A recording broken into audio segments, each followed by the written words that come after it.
Morning dear student. कल अपने पढ़ा था दो मानक अक्षांश वाला शंकु प्रक्षेप। उससे पहले वाली वीडियो में पढ़ा था एक मानक अक्षांश वाला शंकु प्रक्षेप। जो वन स्टैंडर्ड पैरेलल पढ़ा था उसका एक संशोधित रूप है। रिगोबर्ट बोन ने इसको संशोधित करके इसे बोन का शंकु प्रक्षेप भी कहते हैं। रिगोबर्ट बोन ने एक मानक अक्षांश वाले शंकु प्रक्षेप को संशोधित किया।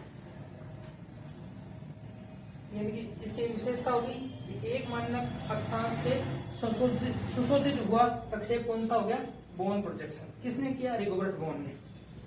फिर यह क्या समक्षेत्र का गुण रखता है। समक्षेत्र का ये उनका क्षेत्रफल उसमें समान रूप से दिखाई देता है।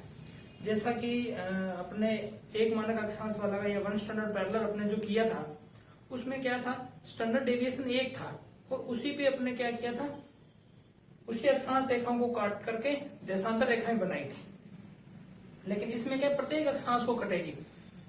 एक मानक अक्षांश के अंदर क्या था? उसी स्टैंडर्ड डेविएशन पे दिशा, दूरी, क्षेत्रफल सब क्या थे? समान थे, शुद्ध थे।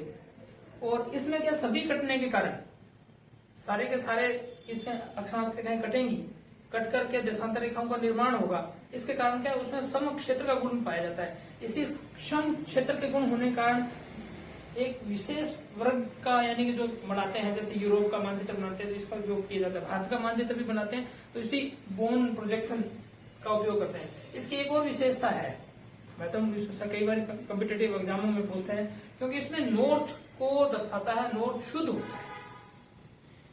बाकी सब जो अपने प्रोजेक्शन बनाएंगे उसमें जैसे जैसे ऊपर की ओर या नीचे की ओर बढ़ते जाएंगे मानक अक्षांश से, तो दिशा, दूरी, क्षेत्रफल में क्या होता? परिवर्तन होता जाएगा और वह अशुद्ध होती जाएगी जैसे जैसे दूरी बढ़ेगी। लेकिन ये एक ऐसा प्रक्षेप है जिसमें नॉर्थ भी शुद्ध होता है। नॉर्थ इंगित करते हैं, नॉर्थ स्पेशल इसके अंदर दर्शाते हैं। ठीक है, तो इसमें 2-3 विशेषताएं होगी। संशोधित है एक बात। किसने सर्वप्रथम संशोधन करके इसको सर्वप्रथम बनाया? तो रिगोबर्ट बोन ने बनाया। फिर सम क्षेत्र प्रक्षेप होने के कारण यानी कि समान क्षेत्रफल प्रदर्शित करता है, यानी कि क्षेत्रफल इस प्रोजेक्शन के अंदर क्या है? शुद्ध है। तो इसी कारण इसका बोन का सम क्षेत्र प्रक्षेप भी कहते हैं। बनाने की विधि में इतना की अंतर है, क्योंकि एक मानक अक्षांश वाले शंकु प्रक्षेप जो अपन ने बनाया था उसके जैसा ही है, लेकिन उसमें अंतर कितना है? क्योंकि उसके अंदर अपने स्टैंडर्ड डेविएशन यानी मानक अक्षांश को देशांतर बनाने के लिए एक को ही काटा, बाकी के सब अपने आप कटे। लेकिन क्या थे? इसके अंदर सबको काटेंगे और काट करके फिर बनाएंगे इस प्रोजेक्शन को। एक बार समझ लेंगे, आपको निश्चित रूप से समझ आ जाएगा।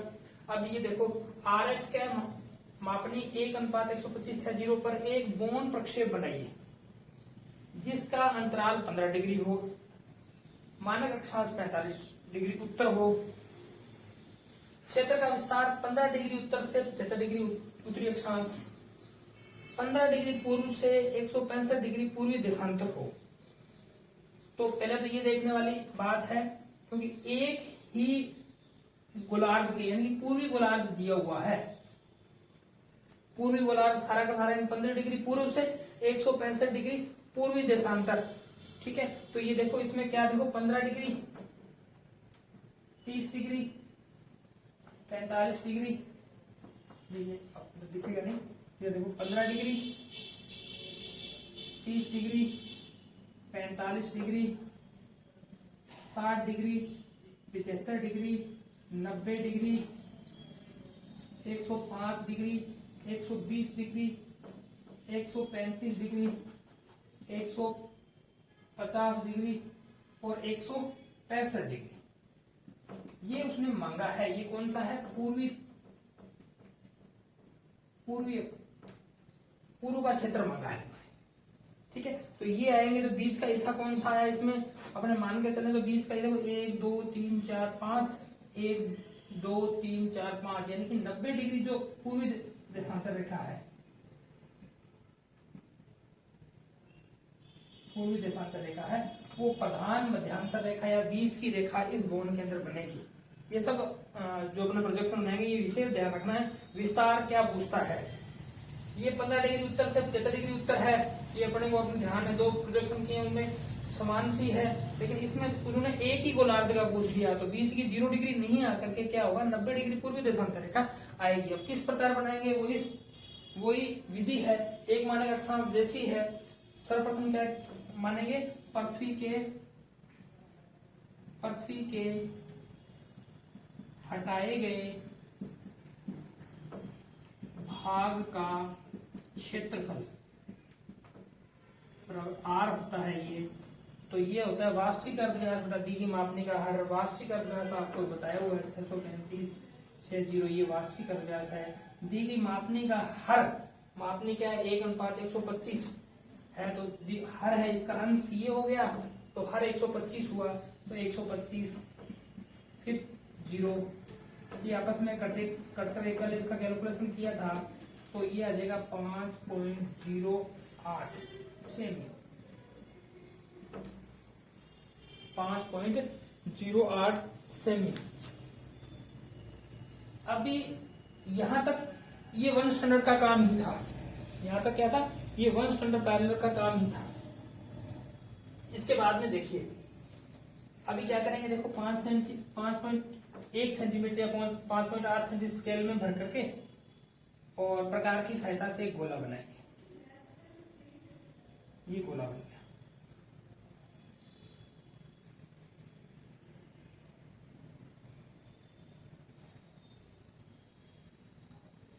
ठीक है, अभी 1 स्टैंडर्ड पैरेलल में केवल क्या किया था अपन ने, केवल जो अंतराल था उसका कोण बनाया था या फिर स्टैंडर्ड डेविएशन का कोण बनाया था। इसमें सभी कोण बनाएंगे। अंतराल कितना 15 डिग्री है, तो सभी कोण बनाएंगे। ये देखो,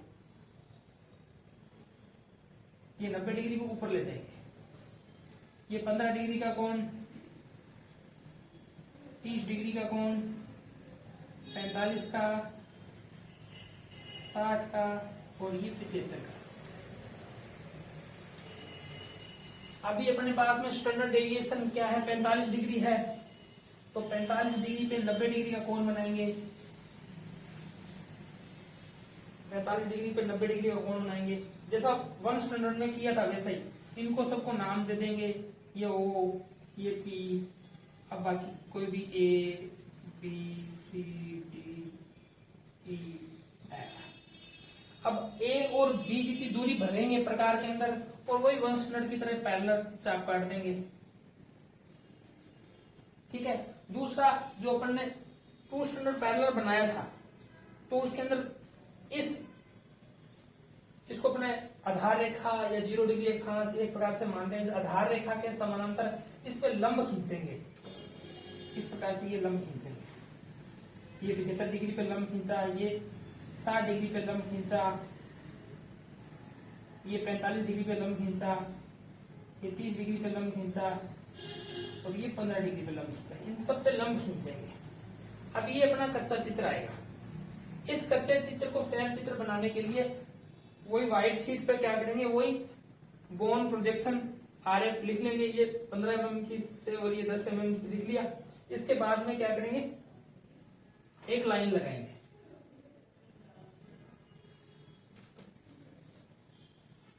इस लाइन को पहले स्टैंडर्ड डेविएशन पी और डी है, जो अपना स्टैंडर्ड डेविएशन है 45 डिग्री अपने को बताया है, वो बनाएंगे।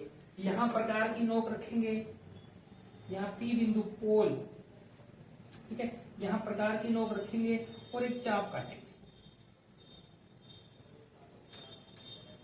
ये क्या है, 45 डिग्री उत्तरी अक्षांश है, या क्या है, स्टैंडर्ड डेविएशन है, मानक अक्षांश है। इसके बाद में क्या करेंगे, वही दूरी ए और बी की दूरी भरेंगे और वो सब चाप निशान लगा लेंगे चाप के। ये 45 डिग्री है, तो ये यहां तक 60 डिग्री होगा, यहाँ 75 डिग्री होगा और ये 90 डिग्री होगा। इस प्रकार की स्थिति आएगी। 60 डिग्री, 75 डिग्री और 90 डिग्री। अब इसको लिख देंगे नॉर्थ पोल।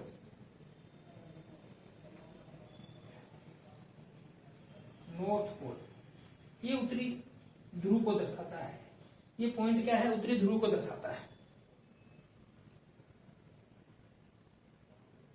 इसके बाद में नीचे वाले कोण भी बना लेंगे, 45, 30, 15। अपने को विस्तार मांगा है इन्होंने, 15 डिग्री उत्तर से 75 डिग्री उत्तर, यानी कि यहां से लेकर के यहां तक इन्होंने विस्तार मांगा है, यहां से लेकर यहां तक विस्तार अगर P बिंदु पर नोक रख करके अब ये सारे के सारे गोले बना लेंगे।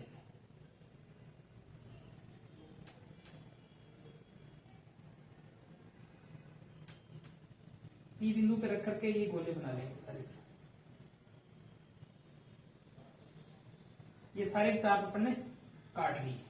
इनके बाद के अंदर अब इतना यहाँ पर अंतर, यहाँ ये सारा कुछ अपन ने 1 स्टैंडर्ड पैरेलल में किया था, केवल नोट को नहीं बनाया, नोट को अपन ने खुला छोड़ दिया था, इसमें नोट को बना दिया।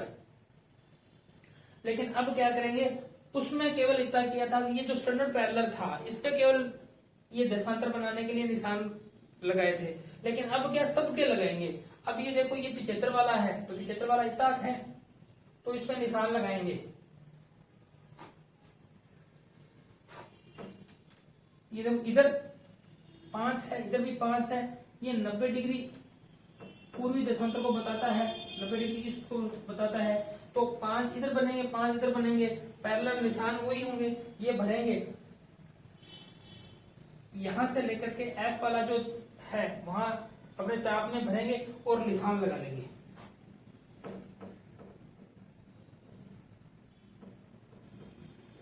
इधर भी 5 इधर लगाया।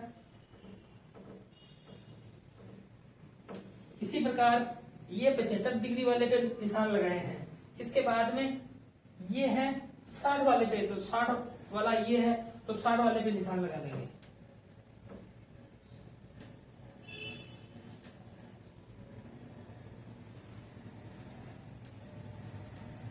इसी प्रकार ये जो मानक अक्षांश है 45 डिग्री, तो 45 डिग्री वाले पे जो लंब खींचा गया है आधार से, उस लंब वाला निशान भी इस पे लगा लेंगे। ये 5 निशान।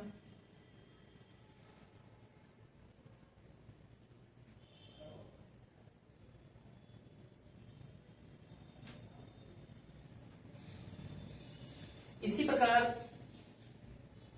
ये जो 30 डिग्री पे है तो 30 डिग्री पे जो निशान है वो निशान भी अपने इसी के सहारे सी बिंदु पर है जो वो लगा लेंगे।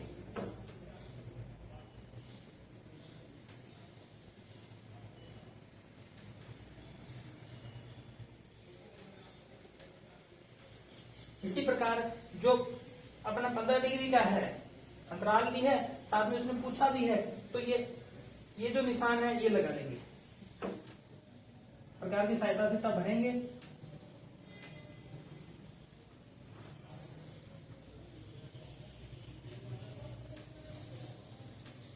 अब ये स्थिति बन करके आएगी अपने सामने। अभी क्या करेंगे, ये जो लास्ट वाला है और ये सब वाले लास्ट वाले 5 अपने निशान लगाए हैं, इनको इसी हिसाब से प्रकार से नहीं मिलेंगे, सीधी भी लाइन ये नहीं होगी। अपने जो झाड़ू होती है, झाड़ू की जो सीख होती है उसको लेकर के इस पे यहाँ रख करके इसको तीनों को पैरेलल मिले, ये थोड़ा ध्यान से इसको इस प्रकार से मिला लेंगे।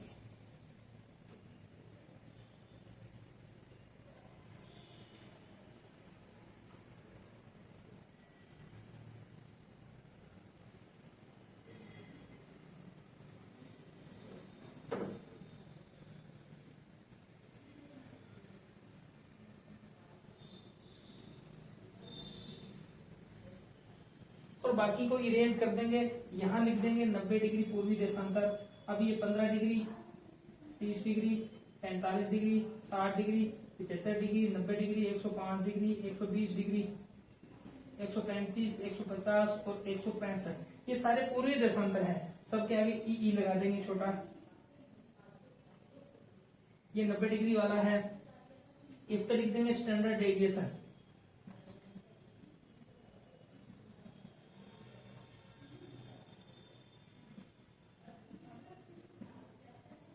यहां लिख देंगे स्टैंडर्ड डेविएशन, तो ये है, यहां लिख देंगे 75 डिग्री नॉर्थ,